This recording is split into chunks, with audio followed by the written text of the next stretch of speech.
Good afternoon. So I'm going to try this.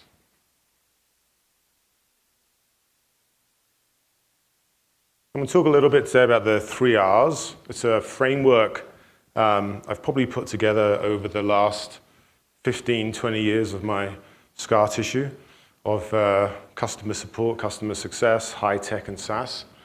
I'm the GVP of customer success at Oracle in their marketing cloud. Been there now for about 7 months, so relatively new to Oracle. For those of you that don't know Oracle, $38 billion company, quite big. But what's interesting about Oracle, it's only 5% SaaS, so it's going through this interesting evolvement as well as it moves into SaaS as its main revenue stream, so I'm really excited to be part of that journey. A little bit about me, so prior companies came up through the telecom side, I would say, so Juniper, Riverbed, head of quality, worldwide quality, head of customer excellence, user design at Juniper and Riverbed. ServiceSource, founders of, ServiceSource was a renewals management company, so a lot of experience in the art and science of renewal management and how to do it correctly as well as create lift. Their model was if you didn't create more retention or more upsell, you didn't get paid. So really learn to understand what are the drivers that drive renewals up and also upsell up. So that was a great learning there. Sept, the founders of NPS, so got a lot of experience around deploying NPS programs. And last company before Oracle was Marketo, where I had the pleasure of working with Jason Holmes over the last 3 years and building the account management team there. So how many of you here have ever played craps? Okay. How many of you here would profess to actually be any good at craps? Good. Not just me. The most complicated game, I think, ever. We had an opportunity at a team event to play craps, had some fake money, and between working out the field line, the pass line, apparently if you roll a 7, all deals are off. And a good stat, if anyone's ever playing craps, it takes 8.52 rolls to get to a 7. So just remember that. It will help you in your gambling ambitions. But after about an hour of losing all my money at craps, fake money, I sort of felt like this, right? I was somewhat frustrated, confused. I was pretty sure I wasn't going to play craps again, doubtful of my success of ever becoming a professional gambler. And what I've found is when you talk to customer success managers and you talk to customer success frontline, and what I'm going to talk here, just to put it in context, is not the large definition of customer success, the support, the services, but more the frontline, owning adoption, retention, upsell, customer engagement. And a lot of times when you talk to customer success resources, either the frontline managers or the frontline agents, there's a lot going on. This is a very new world for them, and it feels just as much for them like they're playing craps. And sort of having the confidence that they're really actually knowing the rules of the game and they're going to actually change, get the results and do what they're being asked to do is a challenge. So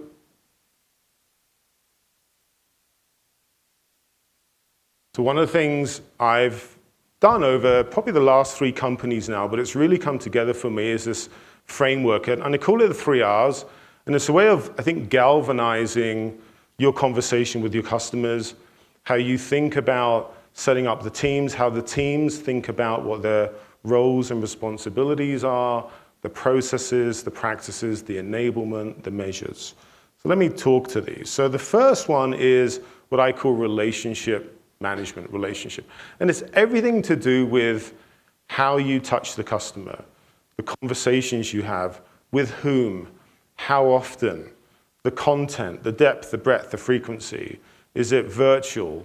Is it face-to-face? It's everything around relationship management, the understanding of their business goals, their needs, the value exchange. The next model is then risk management.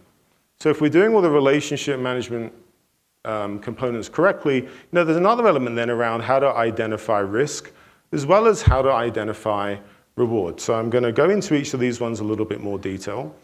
And then the third is revenue management. So if we're doing relationship management correctly, we're doing risk management correctly, ideally, the benefit to the customer and to us as a vendor is revenue management. We're creating revenue and profit for the customer, and we should be creating revenue and profit for the company. So how many of you here have got teenage kids? Few. About a year ago, I remember going home, and I've got a daughter that's 18, and her friend was sitting next to her and just crying her eyes out, and she just found out that her boyfriend had just split up with her. What was traumatic about this experience, though, was that her boyfriend hadn't told her. She'd actually found out on Facebook. I sort of use that analogy to how I think a lot of companies break up with us, right? If we haven't created a relationship, not an email exchange and a touch point, but a true relationship, we run the risk of being unfriended on Facebook, right? And that's not obviously what any of us want to do. So I think when we talk about relationship, we have to think about all these different components. Now I'm going to go and do a deep dive into something that I call partnership review, and I'm going to share some examples there. But as I think about relationship, the things that sort of keep me up at night and what I focus on are one, people change and bias. In the MarTech and AdTech world, it's very common for a CMO to change jobs every 18 months. That's a good thing and a bad thing. It's a good thing if your CMO loves you, because in theory, you've now just created another land and expand. If you follow that relationship, great. It's a bad thing if the new CMO coming in has already got a bias. It's also a bad thing if you've never made value visible past that single point. And then therefore you're single-threaded. So a lot of people have spoken about this already, but it's absolutely critical, especially when you're selling services and solutions that are intended to create value, that you work, up at the top and you go wide as well as deep. So, one of the strategies we use is have the sales guy as a relationship, have the IT contact, the CIO as a relationship. So you're not single-threaded up at the top. The other thing that I think is very key is who are you talking to? Decision makers or practitioners? Now, we spent a lot of time today. It's very interesting how many discussions have been about onboarding. And we talk about onboarding a lot, about onboarding the product. I would ask us to consider onboarding a relationship. How do we onboard a relationship? We actually, at Satmetrics, Marketo, and doing the Oracle, is we're switching around the order. So the customer success manager, the customer account manager, starts engaging with the relationship either pre-signature or at signature. Because what typically happens is no one talks to the signature person until the renewal's up.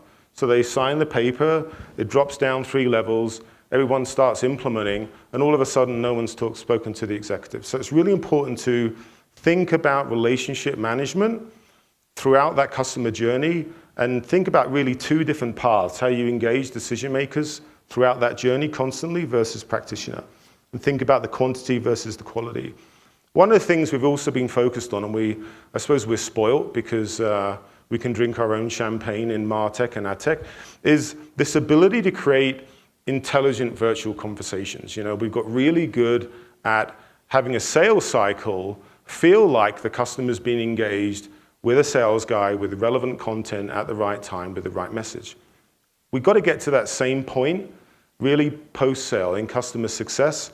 So understanding the profile of your customer, understanding what success means for them, understanding all the attributes that can allow you to target adoption, transformation, success, value messaging around what is useful to them, so that the engagement and touch of your people can be balanced. So the customer's experience is still monthly touch, quarterly touch, but there's a lot of communication occurring virtually versus always requiring a CSM to pick up the phone or handcraft an email. So I think it's intelligent virtual conversations are definitely an area to keep driving to maintain that relationship cadence. But I want to talk about that and just drop down deeply into partnership reviews. Now, we've used the word value. I'm sharing here a model this is called Decker. And you can go online, you can YouTube it. It's a really interesting model to get you to think differently about how you talk to your customers. And the one thing it does is it asks the CSM to have, or the account manager to have a point of view, to understand what are the listeners, how do they feel about the subject you're going into? What's your point of view going into a discussion, a QBR, a business review, or even a monthly touch point? What do you want? What's the general action you're wanting from them? And what's in it for them? It's amazing how many CSMs turn up to a meeting and their question always is, tell me what's important to you. And it's a one-way transference constantly. And they believe the customer has to tell everything to them. Customers are our partners here. We should know their needs. We should know their business. We should know their competition. We should be reading their 10Ks. We should know where they are on their maturity curve. We should know where they are and how many support calls, their challenges. So we need to be going in and having a point of view around what's going to make them successful. But we need to obviously understand stuff first.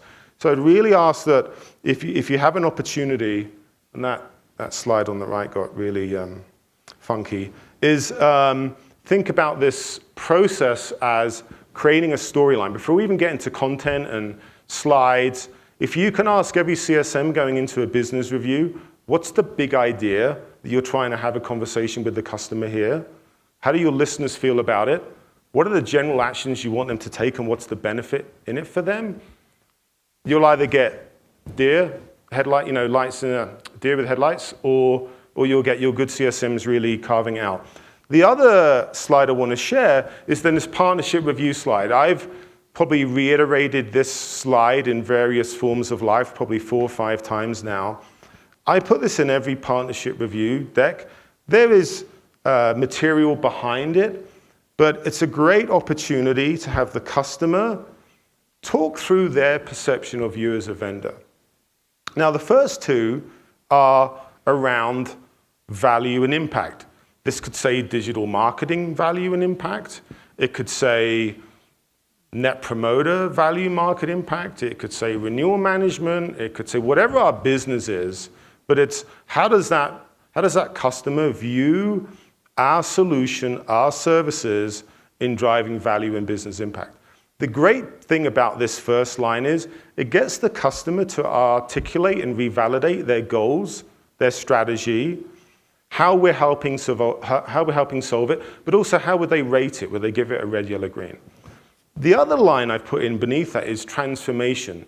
And the one thing we're all very well aware of is you may be good and great today, but if you stop being good and great today and are not constantly striving to be good and great tomorrow and constantly changing, it becomes old news.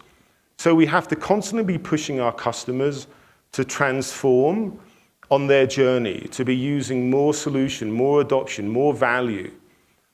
And a lot of times that's uncomfortable. It's constant change management, but we have to keep calling it out.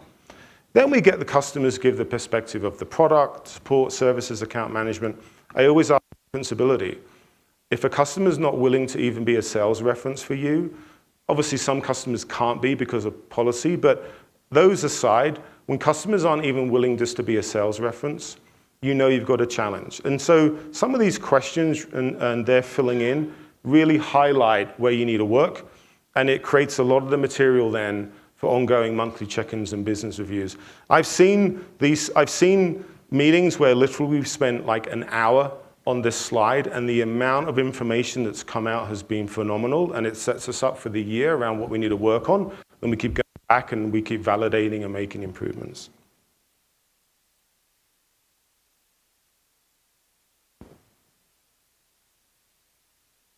Sam, how many of you here see a snake?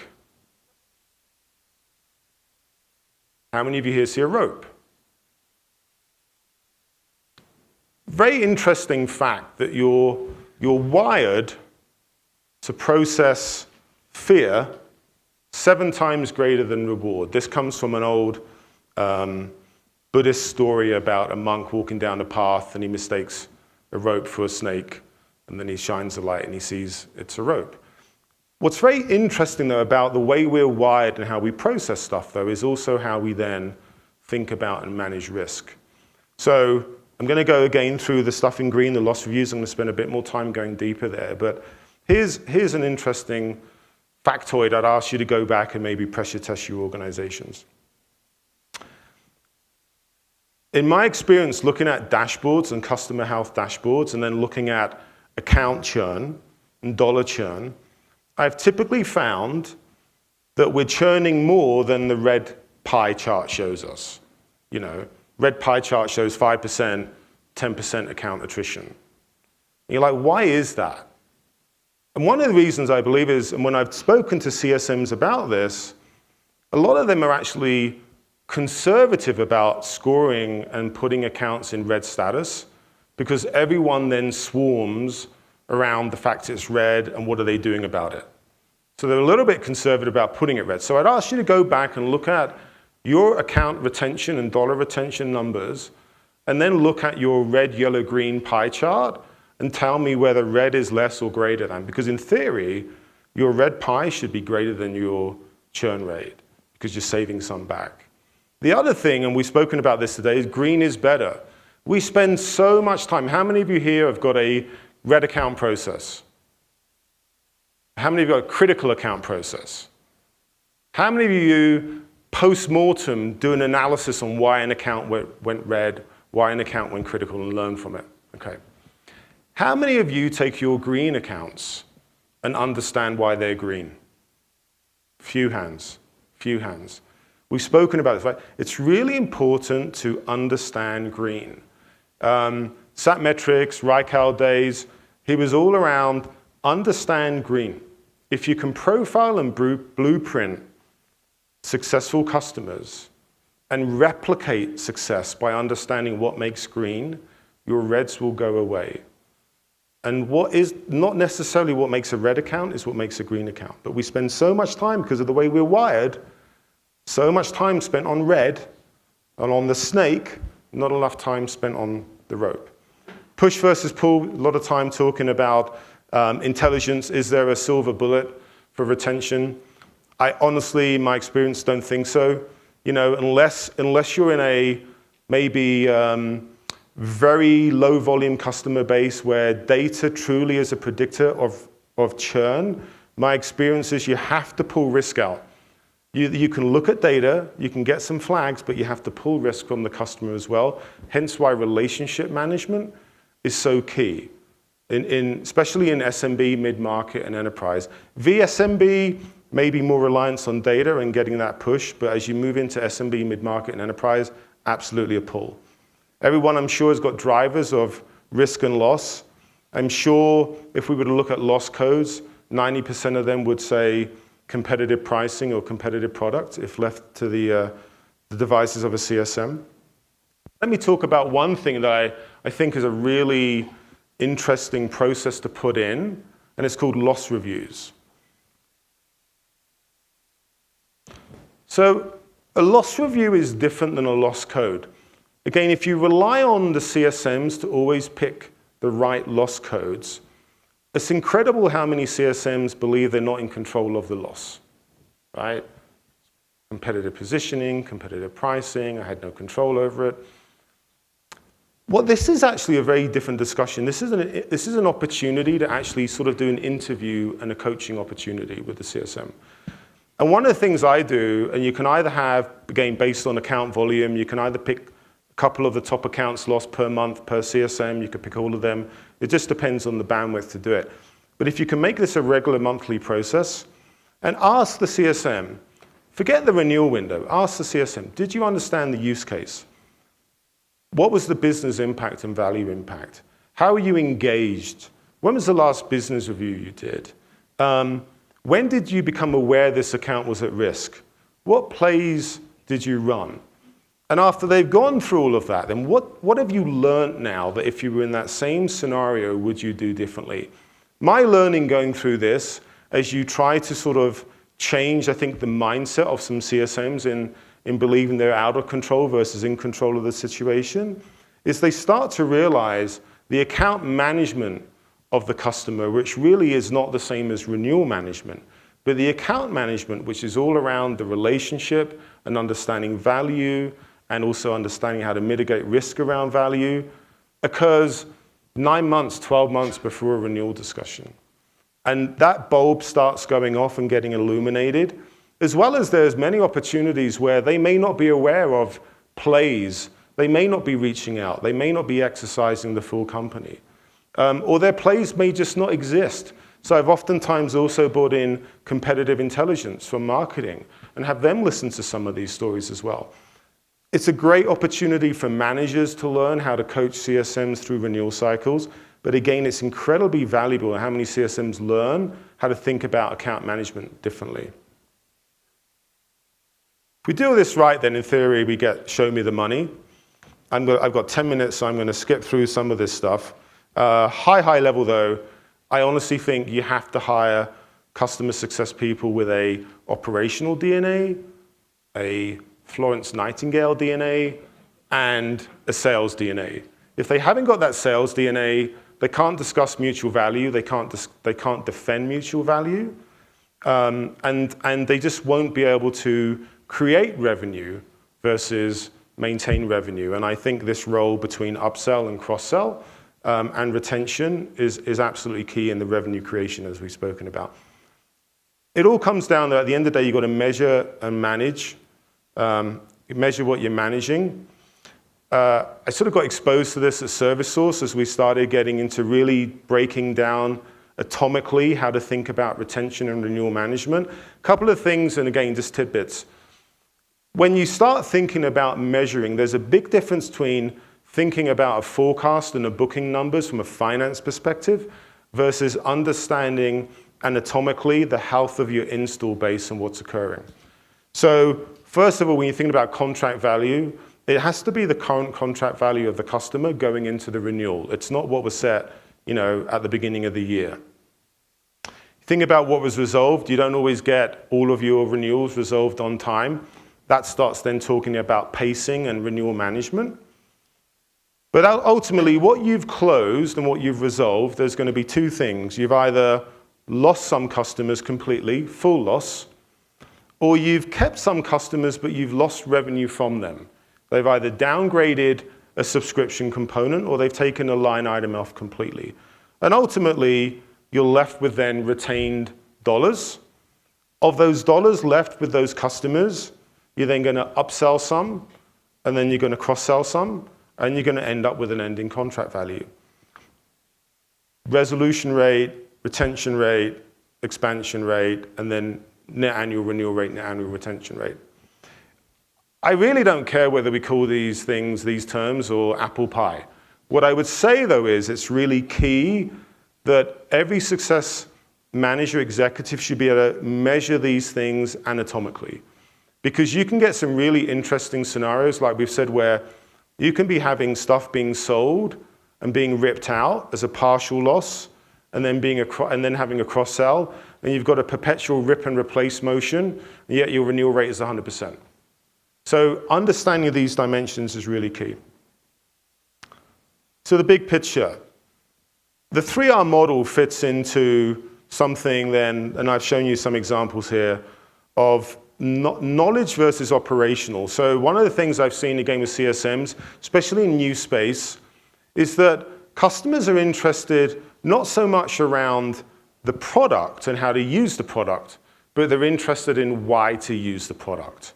How does this product solve my business problem? So it's a domain knowledge, an area that I think a lot of our enablement of CSMs is poor in. We do a lot of training around product training, but why to use it versus how to use it is, I think, an enablement gap that a lot of us experience, and our customers experience that. We then, though, from that get into more operational management, which is then relationship management, risk management, revenue management. And I've sort of called out here a few of the things I've gone through, but there's a lot of other disciplines here to really think about truly operationalizing these components, and then managing and monitoring how they're executed, the awareness of them, the adoption of them, creating consistent enablement. So what's next? What now? So here's my ask of all of you. First thing I would do, well, this has got a bit funky as well. First thing I would do is go back and look at your manager's calendars and look at your CSM calendars.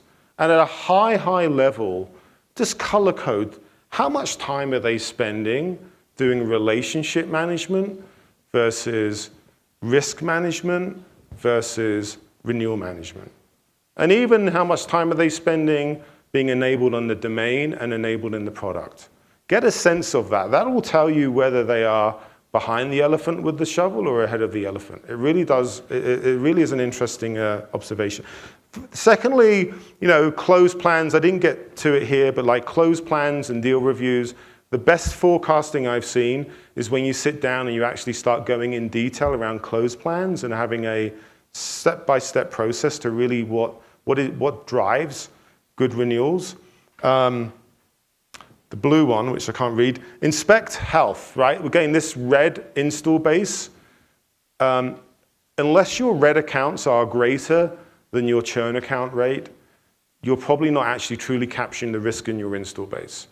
So one of the things we do is we actually have bi-weekly meetings and we review the health of the install base with the CSMs, and we look at the red accounts and we make sure, is there a plan? How long is the plan? Should it be elevated or critical? But we also look at the green accounts and we look at the touch. Which accounts have been touched in 30 days? Which accounts haven't been touched? When was the last business review? Do you have the right mappings at an executive level, at a contact level?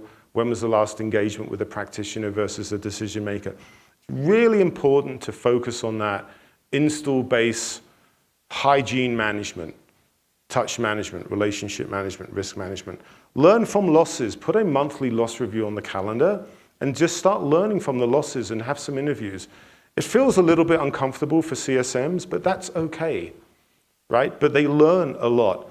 And then also look at establishing monthly 3R enablements where you get the CSMs and other leaders to get up and talk about what they've done, what they've learned, what they've been enabled in, where they can take some of these practices and deploy them across the rest of the team.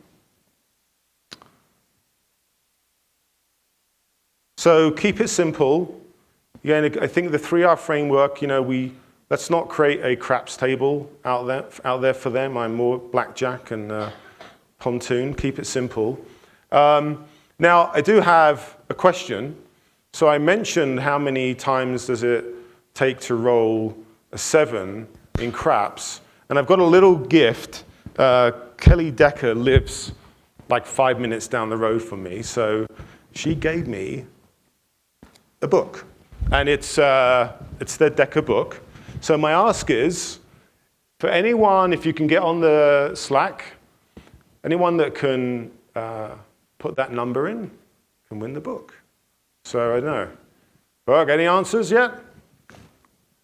So how many rolls does it take to typically hit a 7 on craps? Yes? No. Berg. Eric. Good job, man. Thank you. Thank you very much. Pleasure.